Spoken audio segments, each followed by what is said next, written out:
Damn, B. I was just sitting back thinking about my dude Bobby Heenan and Gorilla Monsoon. Like these dudes are just such a perfect one-two punch combo when it came to commentating. Man, I miss those days. Oh, will you stop? Bobby Heenan with his racist jokes. Like, hey, pass me that gorilla over there. There was a stuffed toy. And this dude, gorilla, was like, that's not a gorilla, that's Coco Beware. Little silly stuff like that.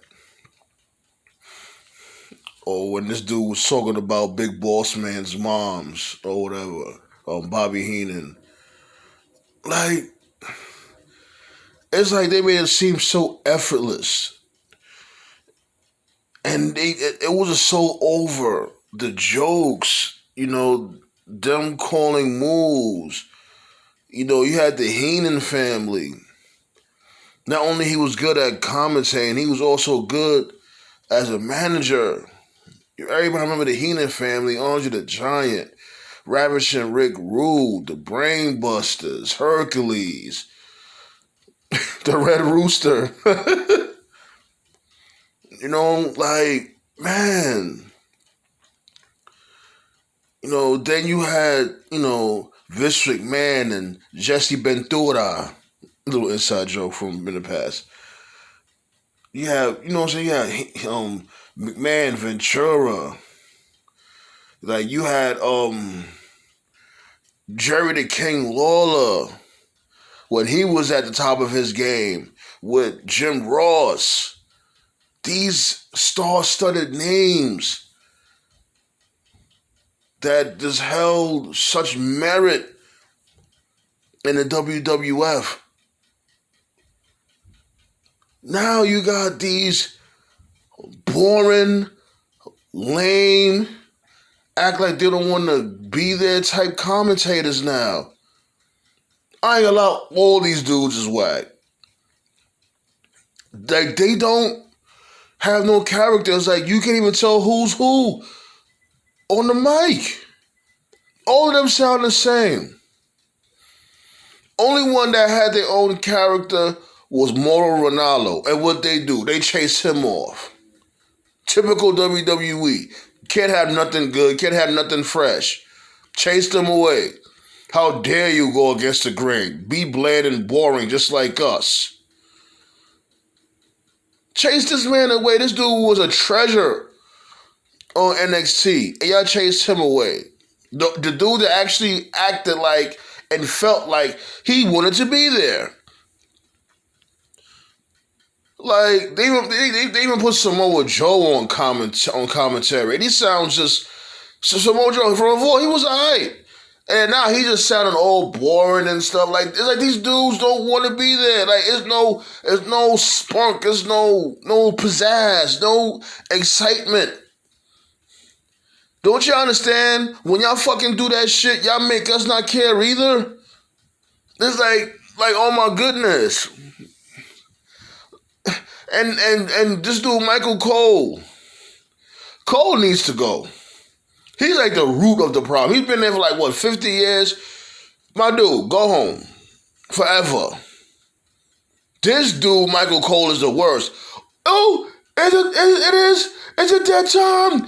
It's boss time. Or here comes the big dog. Cornball.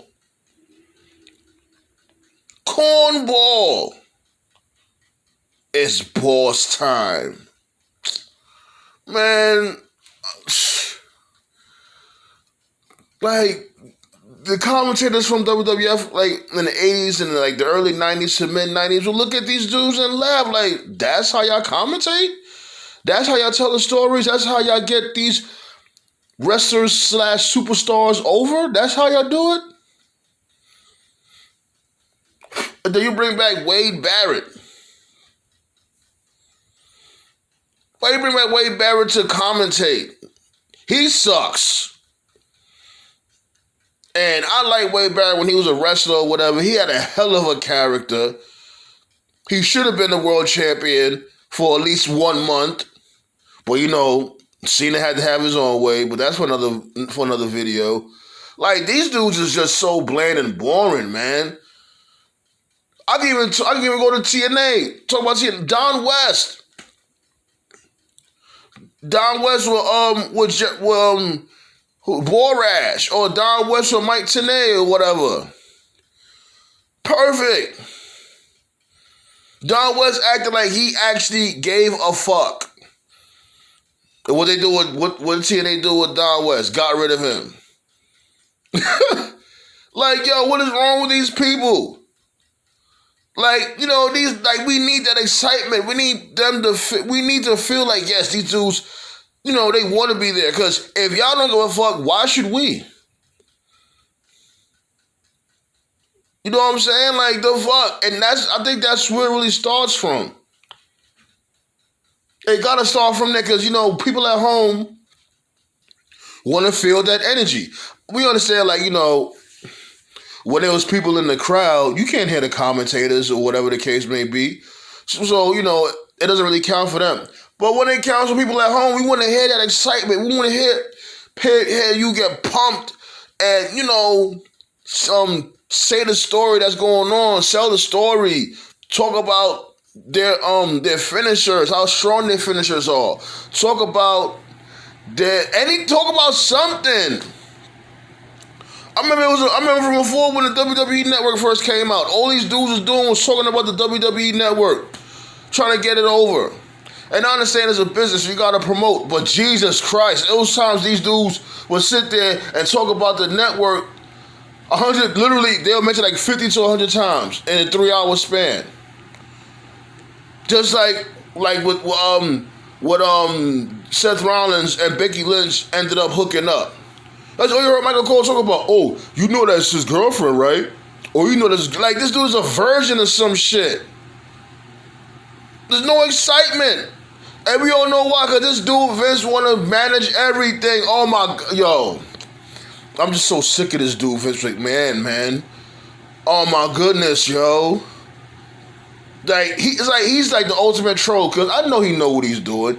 He's doing this to get a reaction out of people. He knows he's messing up, and he just refused to fall back. He just refuses to. And it's not like, ain't nobody telling you to retire. Well, some people may be saying to retire, but you can still handle the business side of things when it comes to WWE.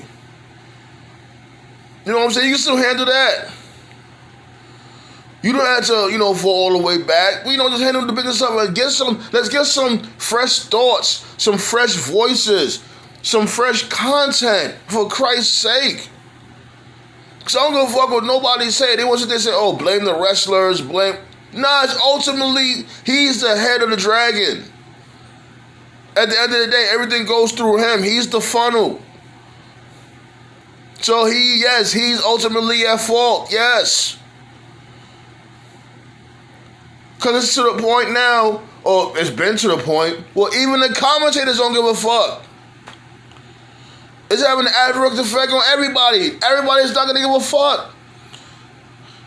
It's like all these motherfuckers want to do is go to the Thunderdome and either go to catering to eat or play video games with the fucking New Day. Fucking product sucks, man. Damn.